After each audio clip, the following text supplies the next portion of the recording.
بسم الله الرحمن الرحيم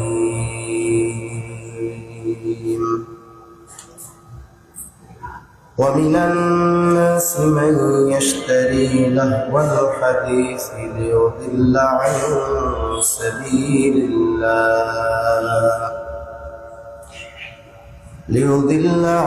سبيل الله بغير علم ويتخذها هزوا أولئك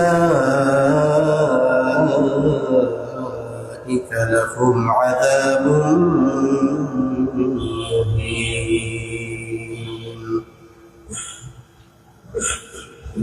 وعن عبد الله بن عمرو رضي الله تعالى عنهما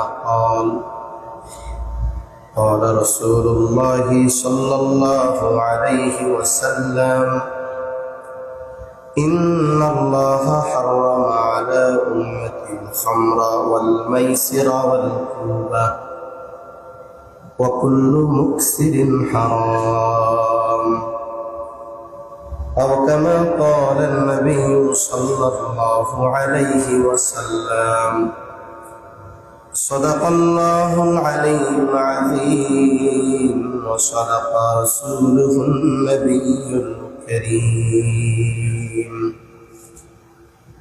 ونحن على ذلك لمن الشاهدين والشاكرين والذاكرين، والحمد لله رب العالمين.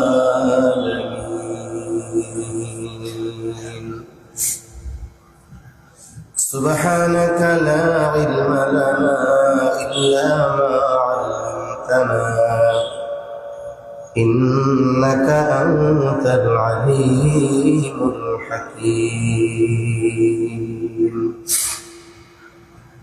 اللهم صل على محمد وعلى آل محمد كما صليت على إبراهيم وعلى آل إبراهيم إنك حميد مجيد.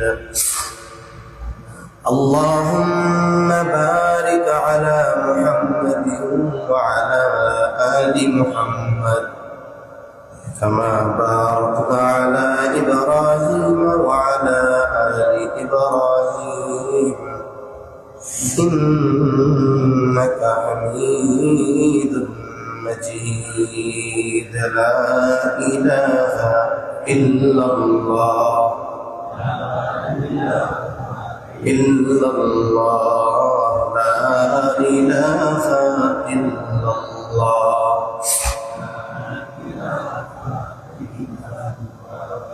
لا إله إلا الله لا إله إلا الله.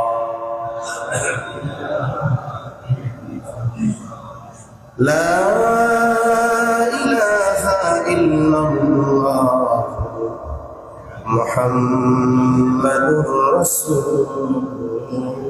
الله صلى الله عليه وسلم. আলহামদুলিল্লাহ, আল্লাহ পাকের দরবারে অগণিত শুকর যে মহান মালিক আমাদের হায়াতে বরকত দিয়ে জুমার নামাজ আদায়ের লক্ষ্যে পুনরায় তার ঘরে আসার তৌফিক দিয়েছেন। আমরা সেই মহান মালিককে খুশি করার জন্য মহব্বতের সাথে জবান খুলে অন্তর থেকে কালিমাতুশ শুকর পাঠ করি আলহামদুলিল্লাহ। অগণিত দুরূদ ও সালাম সাইয়্যিদুল আম্বিয়া আশরাফুল আম্বিয়া খাতামুল আম্বিয়া ইমামুল মুরসালিন রাহমাতুল লিল আলামিন মুহাম্মদুর রাসূলুল্লাহ সাল্লাল্লাহু আলাইহি ওয়াসাল্লামের উপর। দৈনন্দিন জীবনে মানুষের মধ্যে কিছু পাপের ব্যাপকতা এমনভাবে ছড়িয়ে পড়ে যে এই পাপের ব্যাপকতায় ওই পাপকে মানুষ একেবারে সাধারণ বা হালকা মনে করা শুরু করে। পাপকে সাধারণ, হালকা বা গুরুত্বহীন মনে করা এটা জঘন্য এক ক্ষতির কারণ হতে পারে। রাসূল আকরাম সাল্লাল্লাহু আলাইহি ওয়াসাল্লাম আয়েশা সিদ্দিকা রাদিয়াল্লাহু তাআলা আনহাকে বলেন, আয়েশা, তুমি কখনো কোনো পাপকে, মন্দ কাজকে খারাপ ছোট মনে করবা না, আবার কোনো ভালো কাজকে তুচ্ছ জ্ঞান বা ছোট মনে করবা না। কারণ হতে পারে আল্লাহ তাআলা ওই ছোট পাপের কারণে শাস্তি দিতে পারে, আবার আল্লাহ তাআলা যদি চান ওই ছোট নেকের কাজের বদৌলতে আল্লাহ তাআলা মাফ করে দিতে পারে। হাদিসের মধ্যে অনেক উপমা ঘটনা এরকম আছে।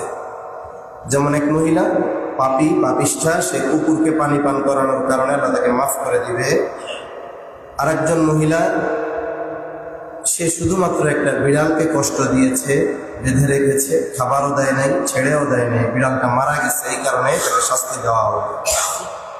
এজন্য প্রত্যেকটা পাপকে পাপ মনে করা, পাপের ব্যাপারে অন্তরে ঘৃণা রাখা, এটা একজন মুমিনের ঈমানের দাবি।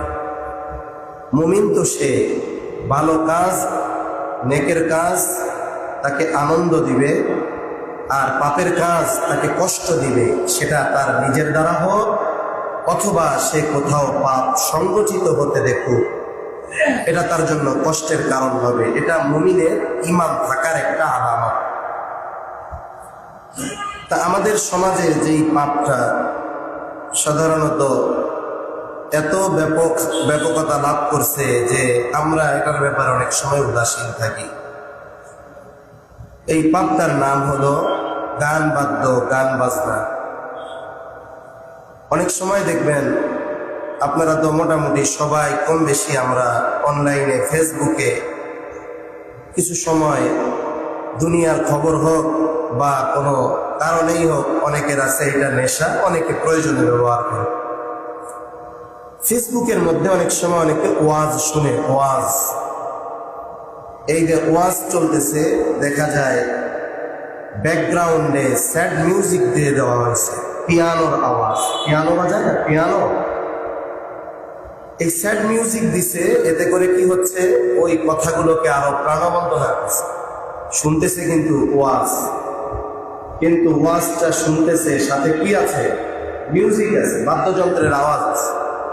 শুনতেছি ওয়াজ, কিন্তু এর সাথে সাথে হারাম, যেটা আল্লাহ রাসূল জানিয়ে দিয়েছেন, সে হারামটাও আমরা শুনতেছি। আকর্ষণীয় করে তোলার জন্য হারামের ব্যবহার এই ভালো একটা বিষয়ের সাথে জড়িয়ে দেওয়া হয়েছে। এরকম অনেক আছে, অনেক অ্যাভেলেবেল আছে, শুনতে একটু ভালো লাগে। স্বাভাবিকভাবে মুমিনের দিমাগ, আকল, এটার মধ্যে প্রভাব ফেলে এই গান বাদ্য। হাদিসের মধ্যে আসছে, নবী সাল্লাল্লাহু আলাইহি ওয়াসাল্লাম এটা আমাদেরকে জানিয়ে দিয়েছেন। এটা মুমিনের আকল, মুমিনের চিন্তাধারা, অবস্থা, এর মধ্যে পরিবর্তন আনে। এগুলির একটা প্রভাব আছে। গত জুমায় যেমন বলেছিলাম, জাদুর প্রভাব আছে। এই গান বাদ্য, এগুলার প্রভাবও মানুষের বাস্তব জীবনে পড়ে। অনেকে দেখবেন, যখন সে কষ্ট পায়, প্রেমে ব্যর্থ হয়, সে তখন মরমী সঙ্গীত শুনে না, এরকম শুনে। যখন সে অতি আনন্দ আর উচ্ছ্বাসের মধ্যে থাকে, সে তখন ডিজে মিউজিক শুনে। তার মানে কি বোঝা গেল, মানুষের মন, মানুষের চাহিদা, এর উপরেও গান বাদ্যের একটা প্রভাব আছে। আল্লাহ রাসূল সাল্লাল্লাহু আলাইহি ওয়াসাল্লাম এগুলোর ব্যাপারে আমাদেরকে সতর্ক করেছেন। কারণ আমরা ইমানদার, রাসূল আকরাম সাল্লাল্লাহু আলাইহি ওয়াসাল্লামের উপর, আল্লাহ তাআলার উপর আমরা ঈমান এনেছি। আমাদের দ্বীন ইসলাম, আল্লাহ এবং রাসূল আমাদের জন্য এই দুনিয়ায় কিভাবে চলবো একটা নীতিমালা নির্ধারণ করে দিয়েছেন। ইসলাম যেহেতু পূর্ণাঙ্গ জীবন ব্যবস্থা, আর মানব জীবনে এটা বড় একটা অংশ, গান বাদ্য এগুলোর সাথে জড়িত। এজন্য ইসলাম এই ব্যাপারে শরীয়তের হুকুম কি, ইসলাম এটাকে কিভাবে দেখে, এই বিষয়গুলোও সুন্দরভাবে ইসলাম আমাদেরকে জানিয়ে দিয়েছে। রাসূল আকরাম সাল্লাল্লাহু আলাইহি ওয়াসাল্লাম এক হাদিসের মধ্যে বলেন যে, আমাকে গান বাজনার যত যন্ত্র আছে এগুলো ধ্বংস করার জন্য প্রেরণ করা হয়েছে। আমি প্রেরিত হয়েছি এই বাদ্যযন্ত্র, গান বাদ্যের যত যন্ত্র আছে এগুলো ধ্বংস করার জন্য। قال رسول الله صلى الله عليه وسلم إن الله بعثني رحمة وهدى للعالمين وأمرني أن أكسر المزامير والقبة والوتر। নবীজি সাল্লাল্লাহু আলাইহি ওয়াসাল্লাম বলেন, আল্লাহ তাআলা আমাকে সমগ্র সৃষ্টির জন্য রহমত ও হেদায়েতের উৎস হিসাবে প্রেরণ করেছেন। সাথে সাথে আল্লাহ তাআলা আমাকে নির্দেশ দিয়েছেন আমি যেন সব ধরনের বাদ্যযন্ত্র, ঢোল, তবলা ইত্যাদি আরো যা আছে এগুলো যেন ধ্বংস করে দে। রহমত ও হেদায়েত এর উৎস হিসাবে প্রেরণ করার সাথে সাথে এগুলো ধ্বংস করার জন্য আল্লাহ তাআলা আমাকে নির্দেশ দিয়েছেন। ওয়া আমারানি, আল্লাহ আমাকে নির্দেশ দিয়েছেন। কারণ গান ও বাদ্যযন্ত্রের তন্ত্র মানুষের মন মস্তিষ্কের উপরে প্রভাব ফেলে। এগুলো অধিকাংশ সময় মন্দের দিকে টানে, অধিকাংশ সময় খারাপের দিকে টানে। যে ধরনের গান হোক, বাউল সঙ্গীত হোক, ডিজে হোক, আধুনিক গান হোক, মরমী সঙ্গীত হোক, সবগুলো মানুষকে পাপের দিকে ডাকে। কোনো না কোনো ভাবে পাপের ধরন ভিন্ন থাকে। দেখেন না, কিছুদিন আগে বাউল মেলা গেল, লালন শাহের মেলা, যেখানে মাদকতার ব্যাপারে প্রশাসন জিরো টলারেন্স ঘোষণা করে। ওই জায়গায় ওই বাউলগুলো গিয়ে ডিসির সামনে সরাসরি বলতেছে আমাদেরকে গাঁজা খাওয়ার জন্য পারমিশন দিতে হবে। এই যে মাদকতার দিকে গান টানে। এ দুনিয়ায় যত শিল্পী আছে, গান গায় যারা, ইসলামী সঙ্গীত যারা গায় তাদের বিষয় ভিন্ন, কিন্তু অন্যান্য যত শিল্পী আছে খোঁজ নেন সবগুলো অ্যাডিক্টেড। ওরা এমন কোনো নেশা নাই যেটা ওরা করে না, এগুলো অ্যাডিক্টেড। তাহলে এই গান মানুষকে নেশার দিকে নেয়। সাথে সাথে বিভিন্ন ধরনের অনুষ্ঠান আছে, গান আছে, বিভিন্ন ওই বারগুলোর মধ্যে গান হয়, মদ খায় আর গান গায় আর নাচে। বিভিন্ন কনসার্ট হয়, ওপেন কনসার্ট হয়, আর আমরা পত্রিকায় পড়ি ওই জায়গায় নারীদের শ্লীলতা হানি হচ্ছে। গানের ভাষাগুলো এত খারাপ হয় যে এগুলো শুনতেও একজন বিবেকবান মানুষের লজ্জা লাগে। তাহলে এই গান কি করে? মাদকতার দিকে নিয়ে যায়। গান মানুষকে অশ্লীলতা, জেনা, ব্যভিচারের দিকে নিয়ে যায়। তাহলে এই বিষয়গুলো একজন সভ্য সুস্থ মস্তিষ্কের মানুষ, সে যদি ইমানদার নাও হয়, সেও এইগুলো থেকে বিরত থাকবে। আর এই ধরনের বিষয় থেকে বিরত থাকা, এটা আমাদের ঈমানের দাবি। আর রাসূল সাল্লাল্লাহু আলাইহি ওয়াসাল্লাম কি বলেন? যে আমাকে এই বাদ্যযন্ত্রগুলো ধ্বংস করার জন্য আদেশ করা হয়েছে। রাসূল আকরাম সাল্লাল্লাহু আলাইহি ওয়াসাল্লাম যেহেতু বাদ্যযন্ত্র ধ্বংসের নির্দেশ নবীকে দেওয়া হয়েছে, সুতরাং এই গান, বাদ্যযন্ত্র এটা নবীজির কাছে তো সর্বোচ্চ ঘৃণার এক বিষয় হবে, এটা স্বাভাবিক। ইমাম নাফে রহমতুল্লাহি আলাইহি একজন তাবেঈ, উনি একদিন আব্দুল্লাহ ইবনে ওমর রাদিয়াল্লাহু তাআলা আনহুর সাথে একটা পথে তিনি চলতেছিলেন, একসাথে যাচ্ছিলেন। তিনি বলেন, হঠাৎ একজন রাখালের গানের আওয়াজ আমাদের কানে আসলো। গান গাইতেছে। গান সবসময় যে বাদ্যযন্ত্র সাথে থাকলেই যে হারাম এমন নয়, বরং কিছু গান আছে বাদ্যযন্ত্র নাই, কিন্তু তার শব্দগুলো অশ্লীল, শব্দগুলো বেহুদা, শব্দগুলো কুফুরি। আছে না এরকম গান? রাখাল একজন গান গাইতেছি, গানের আওয়াজ আমাদের কানে আসলো। ইমাম নাফে বলেন, আব্দুল্লাহ ইবনে ওমর সাথে সাথে নিজের দুই কানে 2 আঙ্গুল ঢুকিয়ে দিলেন এবং রাস্তা পরিবর্তন করে ফেললেন। তারপর কানে আঙ্গুল দেওয়া আমাকে বারবার জিজ্ঞাসা করতে লাগলেন, নাফে এখনো কি ওই আওয়াজটা পাওয়া যায় নাকি, শোনা যাচ্ছে নাকি? আমি বললাম হ্যাঁ। তিনি জিজ্ঞাসা করতেই থাকলেন যতক্ষণ না আমি তাকে বললাম যে না, এখন আর গানের আওয়াজ পাওয়া যায় না। যখন বললাম এখন আর আওয়াজ আসতেছে না, তিনি এবার কান থেকে আঙ্গুল সরিয়ে রাস্তার দিকে রওনা হলেন, চলতে থাকলেন এবং বললেন আমি নিজেও রাসূলুল্লাহ সাল্লাল্লাহু আলাইহি ওয়াসাল্লামকে এমনটা করতে দেখেছি। যখন তিনি একজনের গানের আওয়াজ শুনতেছিলেন, ঠিক তিনি এইভাবেই কান বন্ধ করে দিয়েছিলেন।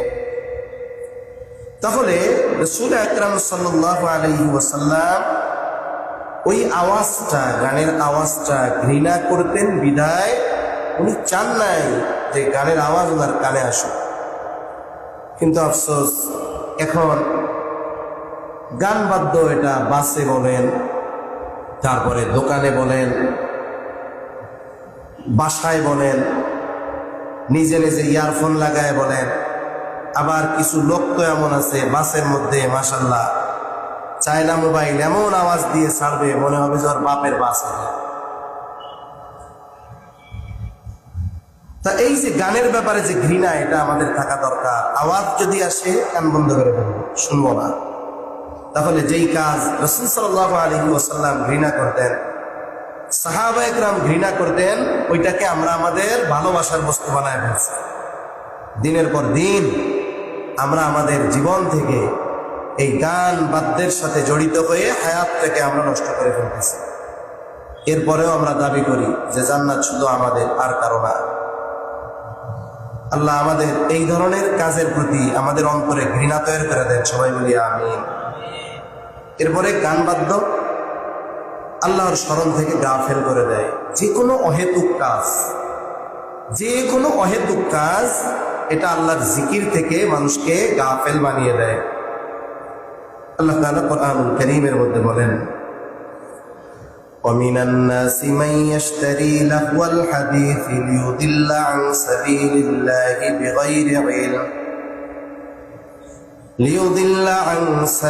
اللَّهِ بِغَيْرِ عِلْمٍ وَيَتَّخِذَهَا هُزُوًا أُولَئِكَ لَهُمْ عَذَابٌ مُهِينٌ।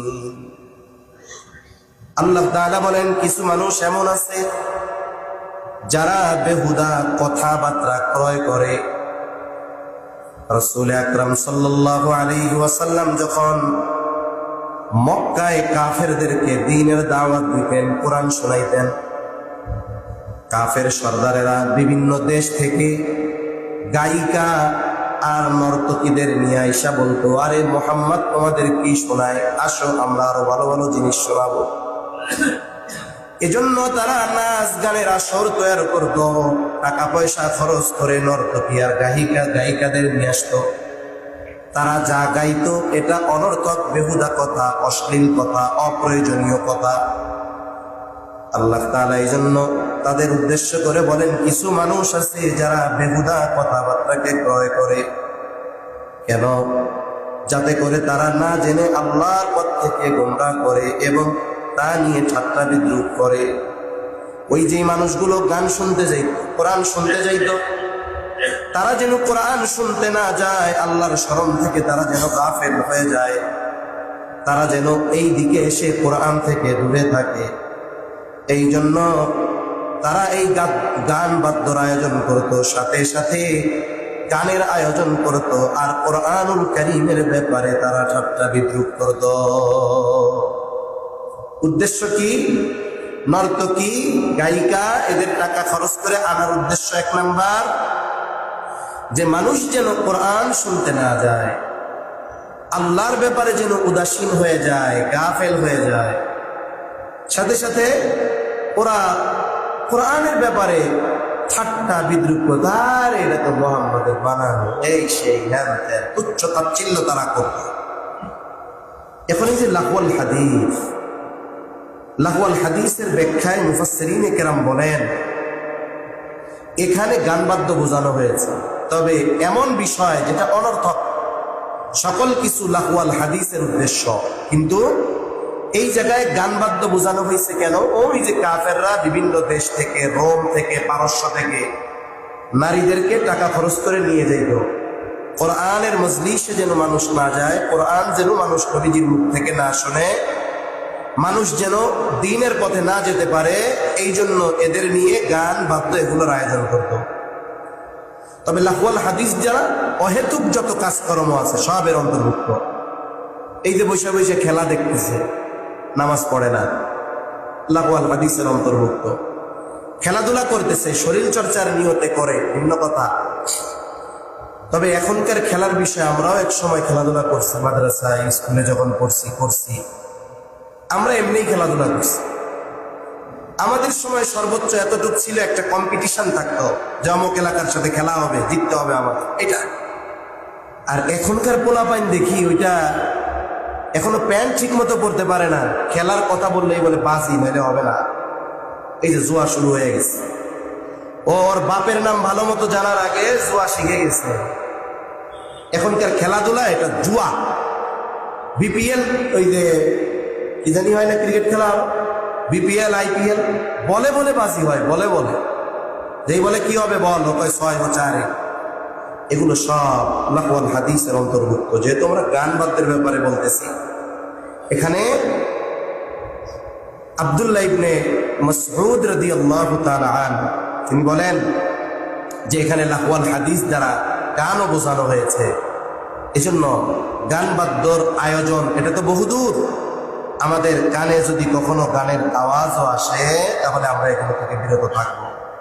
আর যারা এই ধরনের আয়োজনে নাচ গানে পার্টিসিপেট করবে, অংশগ্রহণ করবে, আয়োজন করবে, সমর্থন দিবে, অনেক সময় অনেকে বলে ভাই সবই বুঝি, কিন্তু নেতাকর্মী এদের ঠিক রাখতে হয়, অনুমতি না দিলে হয় না, এই জন্য দেই, এদেরকে একটু হাসি খুশি রাখতে হয়। যতই বাহানা আমি আপনি দেই না কেন, আমি হুজুরের বললাম, আপনি আমার হুজুরের বলবেন এরকম এরকম, আমার দায়িত্ব বলা, আমি বলেছি, আপনি দিবেন সেটা আপনার ব্যাপার, কিন্তু আপনি মনে রাখেন আল্লাহ তাআলা বলেন ওয়াউলাইকা লাহুম আযাবুম মুহিন, তাদের জন্য রয়েছে লাঞ্ছনাকর, যন্ত্রণাদায়ক, অপমানকর শাস্তি আল্লাহ তাআলা তাদের জন্য রেখে দিয়েছেন।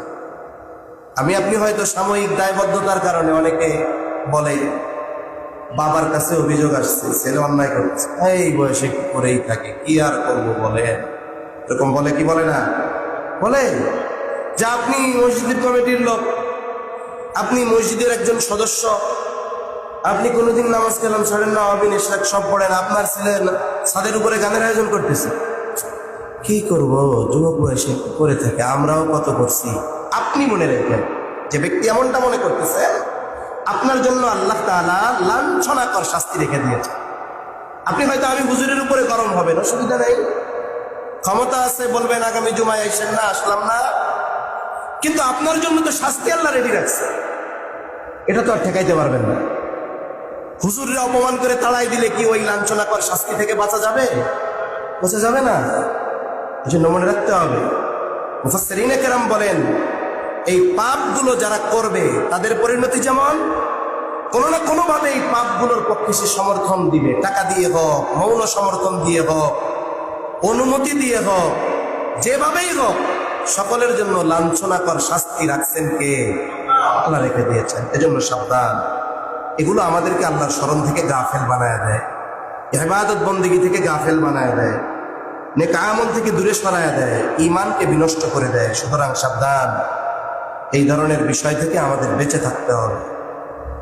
এরপরে গান বাদ্য এর সাথে যারা জড়িত, এদের অন্তরের মধ্যে নেফাকি সৃষ্টি হয়, মুনাফিকি আসে।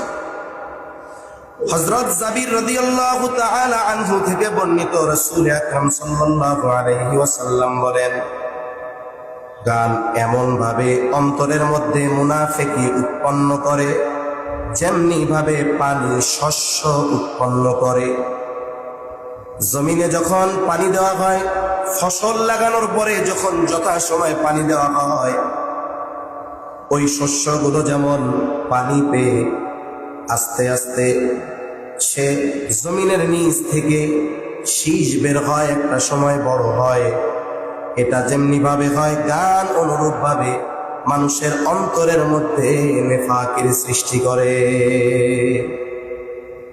আর নেফাকি যার মধ্যে আছে, মুনাফিকি যার মধ্যে আছে, এর ব্যাপারে তো আল্লাহ তাআলা বলেন, ইন্নাল মুনাফিকিনা ফি দারকিল আসফালি মিনান নার ওয়া লান তাজিদা লাহুম নাসীরা। মুনাফিকের স্থান একেবারে জাহান্নামের তলদেশে, তার জন্য কোনো সাহায্যকারী নাই। সাথে সাথে যার অন্তরে নেফাকি ঢুকে তার ঈমান দুর্বল হয়ে যায়। নেফাকি যখন ঢুকে ঈমানটা তখন দুর্বল হয়ে যায়। আস্তে আস্তে কি হয়, ওই নেফাকি তাকে পরিপূর্ণ গ্রাস করে নেয়। এই গান বাদ্যের সাথে জড়িত থেকে সে একটা সময় ঈমানহীন হয়ে দুনিয়া থেকে চলে যায়। উদাহরণ তো অনেক আছে, তবে বড় কারো উদাহরণ দিলে এটা বোঝা সহজ। বাংলাদেশের অনেক সেলিব্রিটি আছে, বিভিন্ন লাইনের হতে পারে। এদের অনেকের জীবনের শেষ আশা থাকে যে আমি জীবনের শেষ সময় যেন রবীন্দ্রসঙ্গীত শুনতে শুনতে মরতে পারি। কত বড় আশা, চিন্তা করছেন? এই ধরনের আশা যাদের অন্তরে আছে, এই ধরনের চিন্তাধারা যাদের অন্তরে আছে, এদের অন্তরে ঈমান আছে, কথা বলার কোনো সুযোগ আছে? সুযোগ নাই। অবস্থা আল্লাহ না করুক, এই গান বাদ্যের সাথে যারা জড়িত এদের অবস্থা এরকম হয়ে যাবে।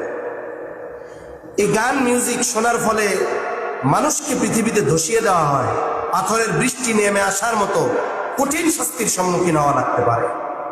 লম্বা এক হাদিস, নবীজি সাল্লাল্লাহু আলাইহি ওয়াসাল্লাম বলেন এই হাদিসের মধ্যে, মানুষ যখন গনিমতের সম্পদকে ব্যক্তিগত সম্পদ মনে করবে, আমানতকে গনিমত মনে করবে, যাকাতকে ট্যাক্স মনে করা হবে, মানুষ শুধুমাত্র দুনিয়ার জন্যই জ্ঞান অর্জন করবে, স্ত্রীদের আনুগত্য ও মায়েদের অবাধ্যতা করা হবে, বন্ধুকে কাছে টেনে নেওয়া হবে আর পিতাকে দূরে ঠেলে দেওয়া হবে, মসজিদের মধ্যে উচ্চ স্বরে তর্ক হতে থাকবে। মসজিদের মধ্যে কি হবে? উচ্চ স্বরে তর্ক বিতর্ক হতে থাকবে। সাবধান, মসজিদ এমন একটা জায়গা, এই জায়গায় উঁচু আওয়াজে অপ্রয়োজনীয় কোনো কথা বলা নিষেধ। উঁচু আওয়াজে অপ্রয়োজনীয় কোনো কথা হবে, এ বিষয়গুলো খেয়াল রাখা দরকার। এগুলো মসজিদের আদব, মসজিদের সৌন্দর্য। আপনার আমার জরুরি কথা আমি মসজিদের বাইরে গিয়ে বলি, অসুবিধা কোথায়? সমস্যা নেই। কিন্তু কি হয়, কিছু ভাই নামাজে দাঁড়াইছেন, আমরা মসজিদের কোনায় বসে জোরে জোরে আড্ডা মারতেছি, দিনই কথাও না। আরে ভাই, একজন যখন নামাজ পড়তেছে, যেহেতু সে নামাজের মধ্যে আছেই, দিনই কথা বলার ক্ষেত্রেও আস্তে বলা দরকার। আবার যখন মসজিদের মধ্যে দিনই কথা হচ্ছে, কিছু কমন সেন্স কমওয়ালা লোক আছে, আইসা নামাজে দাঁড়ায় যাবে মধ্যে, আছে না এরকম? এটা কোনো সুস্থ মস্তিষ্কের লোকের কাজ না। এটা মনে রাখতে হবে। এখানে একটা মজলিস হইতেছে, দিনই মজলিস, জুমার দিন হোক আর এমনি দিন হোক, কিছু লোক এসে কি করবে, ধুমধাম ওই জায়গায় নামাজে দাঁড়ায় যাবে। এটা যেমন আদবের খেলাফ, অনুরূপ ভাবে কেউ যখন নামাজ পড়বে, আমরা তখন কোনো বিষয় আলোচনা করলে উঁচু আওয়াজে কথা বলা, ওটাও আদবের খেলাফ। কথা বোঝা গেছে? এগুলো খেয়াল রাখবো আমরা। আপনি ঢুকে 2 রাকাত নামাজ পড়বেন, ভিতরে হচ্ছে, আপনি বাইরে থেকে সুন্দর মতো পড়ে আসেন। নামাজ নিষেধ না, কিন্তু আপনাকে বুঝতে হবে, আদব সম্পর্কে জানতে হবে যে হ্যাঁ, আমি দুখুলুল মসজিদ 2 রাকাত পড়বো, অসুবিধা নাই, আপনি পড়েন। কারণ নামাজ পড়তে নিষেধ করার অধিকার আমার নাই, কিন্তু আপনার আদব ঠিক রাখতে হবে। এখানে দিনই আলোচনা হচ্ছে, আপনি এসে ঠুস করে ভিতরে দাঁড়ায় পড়বেন, কি দেখান আমাদের যে 2 রাকাত নামাজ পড়তেছি, দেখেন? এগুলো ঠিক না। কিছু ফিতনা আছে এই বিষয়গুলো নিয়ে, এজন্য বললাম একটু কঠোর ভাবে। আপনি পড়তে চান, সুন্দর মতো বাইরে থেকে এসে পড়বেন, আপনার পড়ায় কোনো অসুবিধা নেই। কিন্তু আল্লাহ তাআলা আমার একটু নলেজ দিছে, তো আকল দিছে, এই জন্য আপনি যখন নামাজ পড়েন তখন আমার একটু কষ্ট লাগে, আরে এই ভাই নামাজ পড়তেছে, আমি জোরে কথা বলবো, কেমন লাগতেছে মাইকে, তখন আমার মন চায় আমি কথা বন্ধ করে বসে থাকি। কিন্তু অনেক মানুষ শোনার জন্য বসে আছে। এই দিনই আলোচনা করা, এটা নফল নামাজের চাইতে বেশি গুরুত্ব। আল্লাহ রাসূল সাল্লাল্লাহু আলাইহি ওয়াসাল্লাম মসজিদের মধ্যে ঢুকছেন, মসজিদে নববীতে এক গ্রুপ এক পাশে আল্লাহ তাআলার কাছে খুব রোনাজারি করতেছে, ইবাদত করতেছে, জান্নাত থেকে জান্নাত চাচ্ছে, জাহান্নাম থেকে মুক্তি চাচ্ছে, কেউ নামাজ পড়তেছে। আর এক গ্রুপ মসজিদের আর এক পাশে তারা কিছু দিন মুজাকারা করতেছে। নবীজি ঢুকলেন ভিতরে, ওই গ্রুপের সাথে তিনি বসে পড়লেন, যেই গ্রুপ দিনই আলোচনা করতেছে। যারা নামাজ পড়তেছে, জিকির আজকার করতেছে, তারা কি খারাপ কাজ করতেছে নাকি? ভালো কাজ করতেছে তারাও। কিন্তু নবীজি ওই মজলিসে বসলেন, দিনই মজলিসে। কেন? নবীজি বলেন দুই গ্রুপই উত্তম, তবে যারা ইবাদত করতেছে, রোনাজারি করতেছে, কান্নাকাটি করতেছে, আল্লাহ চাইলে তাদের চাওয়া কবুল করতেও পারে, নাও পারে। কিন্তু যারা দিনই আলোচনা করতেছে, এরা কিছু না কিছু উপকৃত দুনিয়ায় হবে, আর আমল করতে পারলে আখিরাতে হবে। এজন্য এই কমন সেন্স থাকা দরকার, আছে না নাই? অনেকে ভাবে হুজুর তো ভালো গোলান, কোনো পক্ষেই কয় না, সবাই ব্যালেন্স দেয়, কিন্তু হুজুর বলতে পারে। যদি উল্টা পাল্টা আমার মনে হয় আমি বলবো, স্ট্রেট ফরওয়ার্ড, কারণ পছন্দ হলে হবে, না হলে না। এজন্য যখন এখানে আলোচনা চলবে, তখন কেউ এই ভেতরে নামাজ না পড়ে বাহিরে পড়ার চেষ্টা করবে। কেন? কারণ আপনার সমস্যা নাই, কিন্তু আপনাকে যখন আমি নামাজ পড়তে দেখবো, আমি আলোচনা করলে আমার কাছে ইতস্তত বোধ হবে যে হায় ভাই নামাজে দাঁড়িয়েছে, এখন কেমন করে আমি এত জোরে জোরে কথা বলি। এজন্য আপনার কষ্ট না, আমার একটু কষ্ট দিয়েন না, ওই বারান্দায় নামাজ পড়ে আসুন, সুন্দর। আর এরপরে জুমার নামাজের আগে যে সুন্নাত, ওটার সুযোগ তো আমরা দিই। অনেকে আবার বলে বসে জুমার আগে কোনো সুন্নাত নাই। জুমার আগে সুন্নাত নাই কে বলছে? আমরা 4 রাকাত পড়ি কেন? আমরা বেশিরভাগ মাসালা আব্দুল্লাহ ইবনে মাসউদ রাদিয়াল্লাহু তাআলা আনহুর উসুল অনুযায়ী ওনাকে এই উম্মতের ফকিহ হিসাবে নবীজি সাল্লাল্লাহু আলাইহি ওয়াসাল্লাম উপাধি দিয়েছেন। এজন্য আব্দুল্লাহ ইবনে মাসউদের থেকে প্রমাণিত 4 রাকাত, আমরা ওইটার উপরে আমল করি। কেউ কেউ 2 রাকাত পড়েন। 4 রাকাত যদি পড়ি তাইলে এর মধ্যে 2 রাকাতও পাওয়া যায়। যেহেতু 4 রাকাতের বর্ণনাও আছে, আমরা 4 রাকাত পড়ি। সাহাবায়ে কেরাম আরো বেশি পড়তেন। প্রথমত যারা বলে জুমার আগে কোনো নামাজ নাই, এটা ভুল। জুমার আগে অনেক নামাজ আছে, সাহাবায়ে কেরাম অনেক পড়তেন। তবে এই অনেকের তো কোনো সীমাবদ্ধতা নেই। এখন একটা সীমাবদ্ধতার মধ্যে আমাদের আসা দরকার, যেহেতু আমরাও এরকম পারি না। সেজন্য আব্দুল্লাহ ইবনে মাসউদের বর্ণনা অনুযায়ী আমরা 4 রাকাত পড়ি। তা যাই হোক, এক কথা থেকে অনেক দূরে চলে যাচ্ছে। মসজিদে উচ্চ স্বরে তর্ক করা, দুনিয়াবি কথা বলা, এগুলো আমাদের বাদ দেওয়া দরকার। মসজিদের সৌন্দর্য, আদব, এগুলো রক্ষা করা দরকার। ঢাকা শহরে অনেক মসজিদ আছে, বিভিন্ন জায়গায় আপনাদেরও নামাজ পড়া হয়, আমাদেরও পড়া হয়। অনেক মসজিদগুলোর মধ্যে এরকম মনে হয় অনেক বড় মসজিদ, কিন্তু একটা পিনও যদি পড়ে ওইটার আওয়াজও পাওয়া যায়। এত নীরব মানুষগুলো। সেজন্য আমরা মসজিদের মধ্যে বিশেষ করে অপ্রয়োজনীয় কোনো কথা উচ্চস্বরে বলবো না, ইনশাআল্লাহ। এটা আল্লাহর হক। এখানের সৌন্দর্য আদব রক্ষা করতে হবে। নিকৃষ্ট ব্যক্তি হবে এবং জাতির নেতা সবচাইতে নিকৃষ্ট চরিত্রের হবে। আমি আমার গল্প শোনাচ্ছি না, এটা তিরমিজির 2211 নম্বর হাদিস, আবু হুরায়রা রাদিয়াল্লাহু তাআলা আনহু থেকে বর্ণিত। তিনি বলতেছেন, কাউকে তার অনিষ্ট থেকে বাঁচার জন্য সম্মান দেখানো হবে। সম্মান শুধু মানুষকে ভালোবেসে দেখায় না, ক্ষতি থেকে বাঁচার জন্য সম্মান দেখায়। দুর্বলকে যখন আপনি সালাম দেই, এটা আসলে আমি অন্তর থেকে দেই। কিন্তু যখন কোনো প্রভাবশালী প্রতিপত্তিওয়ালা ব্যক্তি, তার সামনে আমি রেসপেক্ট, তাকে অনার করি, সম্মান করি, এক্ষেত্রে আমার ভয় থাকে, প্রকৃত সম্মান বাস্তবে কম থাকে। এটা মানেন আর না মানেন, এটা বাস্তব কথা। সালাম দিচ্ছে কেন একজনকে? কারণ অনিষ্ট থেকে বাঁচার জন্য। সম্মান কেন দেখাচ্ছে? বলে এর সম্মান যদি না দেখাই তাহলে তো আমার জীবন থাকবে না। এই যে সম্মান দেখানো হবে, নবীজি এই কথা বলতেছেন যে কাউকে তার অনিষ্ট থেকে বাঁচার জন্য সম্মান দেখানো হবে। মূলত তাকে শ্রদ্ধা বা সম্মান করে সম্মান দেখানো হবে। সম্মান কেন দেখায়? বলে দেখাবে তার অনিষ্ট থেকে বাঁচার জন্য। গায়িকা ও গান বাজনা ছড়িয়ে পড়বে, মদ পান করা হবে, পরে আসা লোকগুলো পূর্ববর্তীদের প্রতি অভিশাপ দিবে। মানে বর্তমান সময়ের মানুষ অতীতের মানুষদেরকে অভিশাপ দিবে, বলবে আয় তারা কি ছিল, তারা সব শেষ করে দিছে আমাদের, তারা দিন কি বুঝতো, আমরা সব বুঝি। ইমাম আবু হানিফা কি কোনো হাদিস বুঝতো নাকি? বুঝি তো আমি, বুঝতে পারি নেই না, তাতে কি? আমার মতো হাদিস বুঝাওয়ালা কেউ আছে?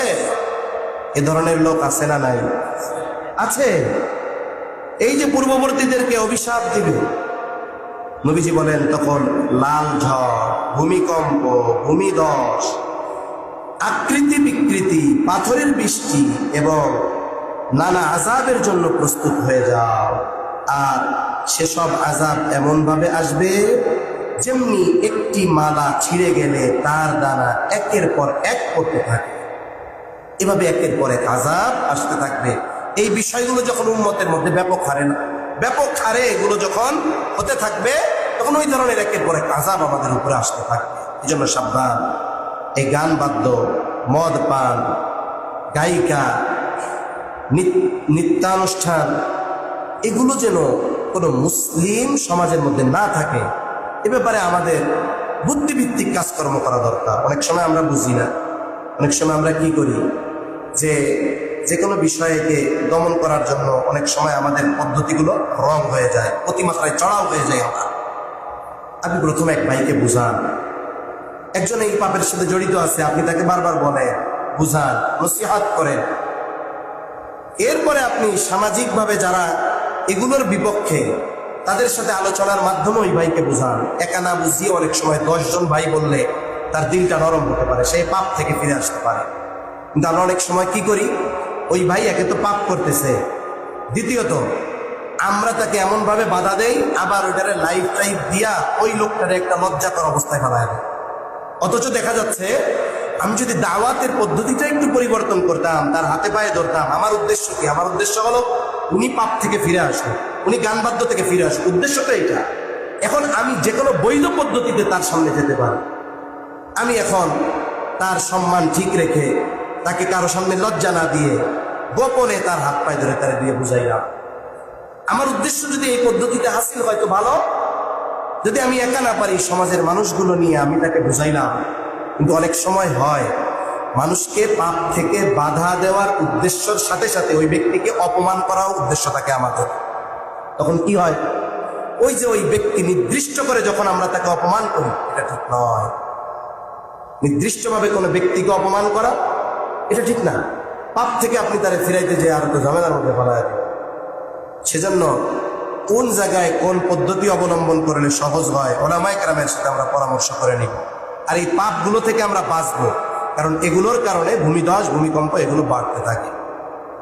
এরপর স্বাভাবিক গান বাদ্য, মিউজিক, এগুলো তো হারাম। আল্লাহ রাসূল সাল্লাল্লাহু আলাইহি ওয়াসাল্লাম বলেন, قال رسول الله صلى الله عليه وسلم, আল্লাহ রাসূল সাল্লাল্লাহু আলাইহি ওয়াসাল্লাম বলেন, হাদিসের মধ্যে আসছে নবীজি 6টি জিনিসকে হারাম ঘোষণা করেছেন। হারাম রাসূলুল্লাহ সাল্লাল্লাহু আলাইহি ওয়াসাল্লাম সিত্তাতা আশিয়া, 6টি জিনিসকে নবীজি সাল্লাল্লাহু আলাইহি ওয়াসাল্লাম হারাম করেছেন। 1 নাম্বার আল খাম আল মাইসির, মদ, জুয়া, আল গিনা, গান, ওয়াল কুবা, ঢোল, তবলা, ওয়াদ্দফ, দফ এটা এক ধরনের বাদ্যযন্ত্র, এটা হারাম। অত্তবল, তবলা, এই 6টা জিনিস নবীজি সাল্লাল্লাহু আলাইহি ওয়াসাল্লাম হারাম করেছেন।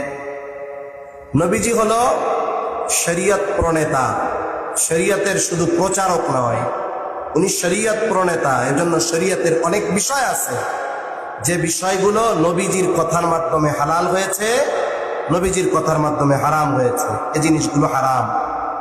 আর এই হারাম বস্তুগুলো আমরা ঘরের মধ্যে রাখবো না। নবীজি হারামের ব্যাপারে কতটা সচেষ্ট ছিলেন।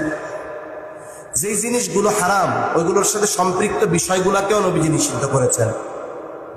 যেমন ওই সময়ে মদ পানের যেই পাত্রগুলো ছিল, মদ রাখার যেই পাত্রগুলো ছিল, মদ যেগুলোর মধ্যে রাখা হইতো, এই ধরনের পাত্র, এই ধরনের পান করার সামগ্রী, এগুলো ইসলাম নিষিদ্ধ করেছে। কেন?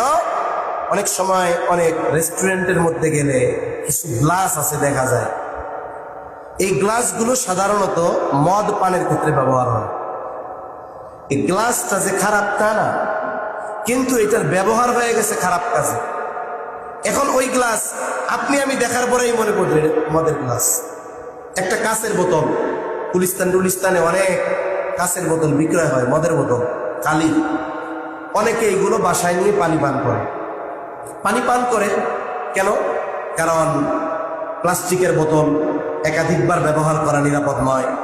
আমরা চোখে দেখি না, পানি ঢাললে এর ভিতরে মিলিয়ন মিলিয়ন মাইক্রো প্লাস্টিক থাকে, ওগুলো বা পানির সাথে ভিতরে গিয়ে ক্যান্সার সৃষ্টি করতে পারে, এটা অনিরাপদ।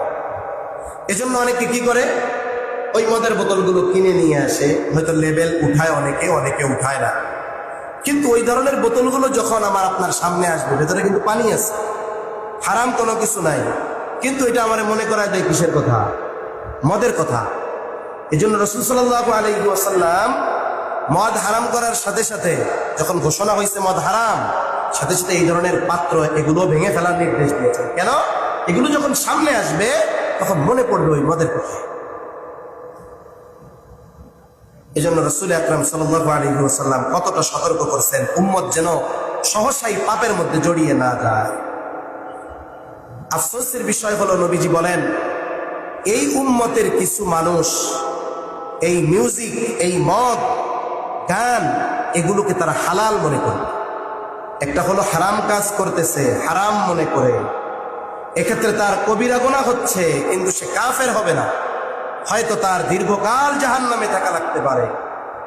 কিন্তু কিছু মানুষ যখন এগুলোকে বিনোদনের উপকরণ মনে করবে, যে আমাদেরকে ফুর্তি করতে হলে এগুলো লাগবে, তার মানে এটার বৈধতা সে দিয়ে দিল। আমাদের জন্য এগুলো প্রয়োজন, আনন্দ উদযাপনের জন্য লাগবে। এই যে হালাল মনে যারা করবে, একজন পাপ করে, পাপকে হারাম মনে করে ও পাপী, তবে কাফের নয়। আরেকজন এই ধরনের কবিরা গুনাহ, পাপ, এগুলাকে বৈধ মনে করে, কিন্তু সে করে না, সে না কইরাও বেঈমান।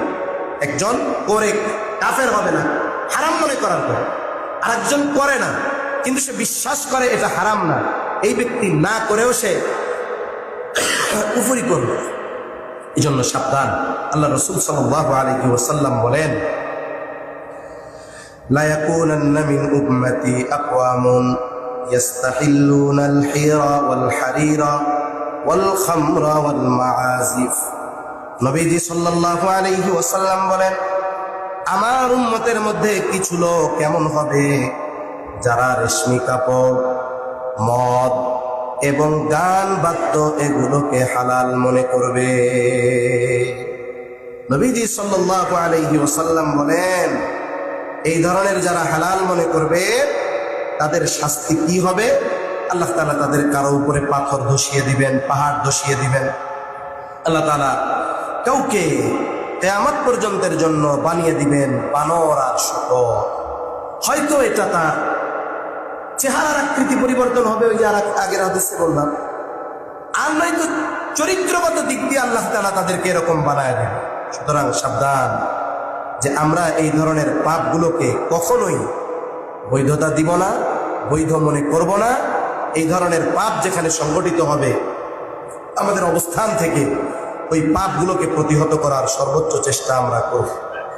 সাথে সাথে যেই মানুষগুলো দুনিয়ার এই গান বাদ্য এগুলো থেকে নিজেদেরকে হেফাজত করবে, রাসূল আকরাম সাল্লাল্লাহু আলাইহি ওয়াসাল্লাম বলেন, আল্লাহ সুবহানাহু ওয়া তাআলা তাদের জন্য জান্নাতে এর চাইতে সুন্দর আর পবিত্র গান বাজনার ব্যবস্থা আল্লাহ তাআলা করে দিবে। সুবহানাল্লাহ। এজন্য আমরা যদি দুনিয়ার এই সমস্ত পাপাচার থেকে বেঁচে থাকি, আখিরাতে আল্লাহ সুবহানাহু ওয়া তাআলা এই ধরনের শোনার ব্যবস্থা আমাদের করে দিবেন। কোথা থেকে হবে সেগুলো? এগুলো হবে, আল্লাহ হাদিসের মধ্যে আসছে, নিশ্চয়ই আল্লাহ তাআলা জান্নাতের মধ্যে গাছকে বলবেন, আমার ওই সমস্ত বান্দাদেরকে ব্যস্ত রাখো যারা গান বাজনা থেকে বেঁচে থেকে আমার স্মরণে, আমার জিকিরে জীবন অতিবাহিত করেছে। গান বাজনা থেকে বাঁচছে। মানুষ অনেক সময় গান শুনে কেন? আনন্দ ফুর্তি, সময় কাটানোর জন্য। ব্যস্ততা নাই এজন্য গান শুনে, অবসরে আছে ইয়ারফোন লাগায় শুনতেছে গান। এই যে যারা দুনিয়া এগুলো থেকে ব্যস্ত থাকলো, আল্লাহ তাআলা গাছকে আদেশ দিবেন, তখন সে গাছ কি করবে? এমন সুমধুর স্বরে আল্লাহর পবিত্রতা ও মহিমা ঘোষণা করবে, যা এর আগে সৃষ্টি জগতের কেউ কোনোদিন শুনে নাই। সুতরাং যারা দুনিয়ায় এই ধরনের হারাম কাজ থেকে বেঁচে থাকবে, আল্লাহ তাআলা জান্নাতে তাদেরকে এই ধরনের পবিত্র আওয়াজ শোনার ব্যবস্থা করে দিবেন। আল্লাহ আমাদের বেঁচে থাকার তৌফিক দান করেন। আবার আমাদের অনেক অভিভাবক আছে, খুব সুন্দর নামাজ কালাম পড়ে, কিন্তু আবার সন্তানদেরকে গান শেখানোর জন্য আলাদা টিচার রাখে, গান শেখানোর জন্য আলাদা গানের স্কুলে পাঠায়। এরকম লোক আছে না নাই? এরকম অনেকেই আছে। সুতরাং সাবধান। আপনি আপনার শৈশবে যেই বাচ্চাকে এই অভ্যাসে অভ্যস্ত করতেছেন, এটাতে সে এমন অভ্যস্ত হয়ে যেতে পারে যেটা সে বার্ধক্যকালেও ছাড়তে পারবে না। এই জন্য আমাদের ওলামায়ে কেরাম, বুজুর্গানে দ্বীন এইসব ব্যাপারে সতর্ক করেছেন যে সাবধান, এই ধরনের কাজ, এই ধরনের বিষয় আমাদের সন্তানদের শেখাবো না। আফসোস, রাষ্ট্রীয়ভাবে প্রাইমারি স্কুলগুলোতে গান শেখানোর ব্যবস্থা করার চেষ্টা করা হচ্ছিল। এই যে আপনারা সতর্ক থাকছেন, প্রতিবাদ করেছেন, অনীহা প্রদর্শন করেছেন, যার কারণে প্রজ্ঞাপন জারি হয়েছে যে গানের শিক্ষক নিয়োগ হবে না। এইভাবে যদি প্রত্যেকটা ইসলাম বিদ্বেষী কর্মকাণ্ডের বিরুদ্ধে আমরা দলমত নির্বিশেষে আমরা যদি প্রতিবাদ মুখর হই, কারণ এই প্রাইমারি স্কুলগুলোতে যারা পড়ে এদের 92% মুসলমানের সন্তান ওখানে পড়ে, তাহলে কি হবে? এই ধরনের পাপ থেকে বাঁচা আমাদের জন্য সহজ হবে ইনশাআল্লাহ। অতীতের অনেক শাসক ছিল যাদেরকে আমরা জালেম বলি, এইরকম শাসক যারা ছিল তারাও এই বাদ্যযন্ত্র, গান বাজনার ব্যাপারে সচেষ্ট ছিল, সতর্ক ছিল। রাষ্ট্রীয়ভাবে এগুলোকে তারা নিষেধ করে দিত, অথচ আমরা নামাজ পড়ার সাথে সাথে এই কাজগুলো করি। সবচেয়ে বড় বিষয় হলো, মানুষের যতক্ষণ না দ্বীনের বুঝ না আসে, সঠিক দ্বীনের বুঝ যতক্ষণ না আসে, ততক্ষণ পর্যন্ত গান বাদ্য সহ এই ধরনের পাপাচারের ব্যাপারে পরিপূর্ণ ঘৃণা আসে না। আপনি আমি যখন দ্বীন যত বুঝবো, এই ধরনের পাপাচারের ব্যাপারে আমার আপনার ঘৃণা তত বাড়বে। এজন্য আমাদের দ্বীন শেখা দরকার, কোরআন হাদিসের সাথে সম্পৃক্ত বেশি থাকা দরকার, কোরআন বেশি বেশি তিলাওয়াতে অভ্যস্ত থাকা দরকার। আমি যদি কোরআন তিলাওয়াতে একটু দক্ষ হইতে পারতাম, আমার তিলাওয়াতটা যদি একটু সুন্দর হতো, তাহলে আমার আগ্রহ কি হইতো যে আমি একটু তিলাওয়াত করি। আমি গান বাদ্য না শুনে আমি যে সূরাগুলো পড়তে পারি, আমি আমার ইন্টারনেটেই হোক, আমার ইউটিউবে হোক, প্রযুক্তি ব্যবহার করতেছেন, যে আমি একটু অমুক কারীর কণ্ঠে সূরা ইয়াসিনটা শুনি। যদি আপনি কোরআনের প্রতি আকৃষ্ট হইতেন, তাইলে ওই ধরনের তিলাওয়াত শোনার প্রতি আমার আপনার আকৃষ্টতা আসে। এজন্য কি করা দরকার? দ্বীন সম্পর্কে জানার চেষ্টা করা দরকার, জানা দরকার, দ্বীনের বুঝ অন্তরে আনা দরকার। দ্বীনের বুঝ যদি আমার আপনার মধ্যে আসে, তাহলে দেখবেন আলেম হওয়া লাগবে না, আপনি দ্বীনের বুঝ আল্লাহ আপনাকে দিয়েছে, অটোমেটিকলি এই ধরনের পাপ সম্পৃক্ত বিষয়গুলোর ব্যাপারে অটোমেটিক আল্লাহ তাআলা আমার আপনার অন্তরে ঘৃণা সৃষ্টি করে দিবেন, পয়দা করে দিবেন। এজন্য আমরা দ্বীন বোঝার চেষ্টা করব, কোরআন শেখার চেষ্টা করব। আমাদের মসজিদে আবারও ইনশাআল্লাহ কোরআন শিক্ষার ওই ক্লাস চালু হবে অল্প কিছুদিনের মধ্যেই ইনশাআল্লাহ। হুজুর আপনাদেরকে জানাবে। এজন্য যত ব্যস্ততা থাক, ওই ব্যস্ততার মধ্য থেকে কিছু সময় বের করে আমরা কোরআন শিখব, কোরআন পড়ব, কোরআনের তরজমাগুলো পড়ব, হুজুরের সাথে পরামর্শ করে যে কোনো একটা সংক্ষিপ্ত তাফসীর হোক পড়বো, যে এখানে কোরআন আমাকে কি বলতেছে। তাহলে কি হবে? এই কোরআন সুন্নাহর প্র্যাকটিস আমার মধ্যে দ্বীনের বুঝ আনয়ন করবে। এমনিই দেখবেন অনেক পাপ আমার দ্বারা হয়তো দ্বীনের বুঝ আসার কারণে ওই পাপের প্রতি অটোমেটিক ঘৃণা চলে আসবে। আল্লাহ সুবহানাহু ওয়া তাআলা আমাদের সবাইকে কথাগুলো বুঝবার তৌফিক দান করেন। সকলে বলি আমিন। ওয়া আখির দাওয়ানা আলহামদুলিল্লাহি রাব্বিল আলামিন। আমরা যারা সুন্নাত পড়বো, মেহেরবানি করে সুন্নাত পড়ে নেই, আর আগের থেকেই কাতারের ফাঁকা জায়গাগুলো পূরণ করে দাঁড়াই।